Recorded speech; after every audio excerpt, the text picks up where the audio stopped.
মৃদু কঠিনে কর্ম হয়ে শীতল যে জানয়ে হেমন্তে প্রতি ভন্তি জন্ম শাখা শাখা পুত্র মানসে রূপে ব্রহ্মত হয়ে যে সর্ব উৎপত্তি হয়ে আত্মাকে আশ্রয় করে তাই বাইর বলে সে চুড়ই ইন্দ্রিয় গুণগন্ধ শব্দ প্রাণীকে কর্ম থেকে ভেদ কর্মান্তরে ভ্রমন্তি প্রাণীকে বিগ্রহ চিন্তন্তে শব্দ যে গন্ধ আশ্রয় করে রূপ বসই চক্ষু দ্বারে আঘ্রাণে গন্ধ যে বসই রসদে জিভারে রসদ হয়ে স্পর্শ যে চন্দ্রদেবী হলে যেন পতিত সর্বঠারে অগ্নি পবন নাভিদেশে বসবসে ক্ষুদাদ্র সাহারসে রূপে চক্ষু দ্বারে করে ভেদ পটু যে মধুতিক্ত রস জিভাতে জানে তা অবশ্য তপতি গানে যে মুখলে শুভ আত্মাদে হই প্রকাশ হয় সৌরভ গন্ধ যে দুর্গন্ধ নাসিকা করে তেনে যে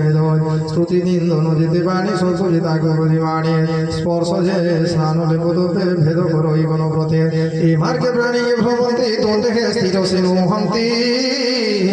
ধারণ যুগে মন ধরিয়ে সর্বপ্রকারে সত্যপড়ে ভাতি ভজিব অনুক্ষণে দেবক্ষের লক্ষণ হইবে কহিবা মাতা শোনয় যে কালে প্রলয় হই সর্বরূপ ভঙ্গ যায় যাহার তুহে উৎপন্ন তাহার তুহে সে খেলি নয় সে ক্ষণি প্রভু ভগবান যুগ নিদ্রারে অবধান পুণী সৃষ্টি আদি কালে গতি ভন্তে সকলে অন্যান্য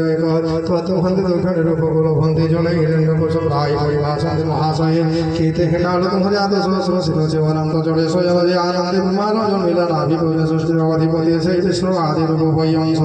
যে বেদম জাত বিরাট শুণ ভাত হরিয়ে প্রথম অগ্নি সঙ্গ কহিনা সর্বপ্রাণ জাত হয়ে প্রাণ বায়ু অন্য চক্ষুর জন্মিলা করুণ কর্ণরোধিক মানব হয়ে ইন্দ্রিয় দোষ রূপে তহে চর্মকোপরে লম্বানব সুদর্গুণে তাঙ্ক জানতারে ত্বাপদে বটই গুহতা মৃত্যু লোকে কহিয়ে পূজ্যতা কারো ইন্দ্রিয় গুণতা সর্বগতি নারায়ণ নাভি আসাদ শিরাকুলই সর্বনদীন কর্মূল বদলে সমস্ত উৎসয়ে বিদা বিবাস অগ্নিত হয়ে মনোজে অধিষ্ঠিত হয়ে বিষয় ভিত করই মন প্রভুরে বুদ্ধি জাত সে বুদ্ধি মহত্ব সংসত হয় এতে প্রকারে জাত হয়ে বিরাট অঙ্গরে হয়ে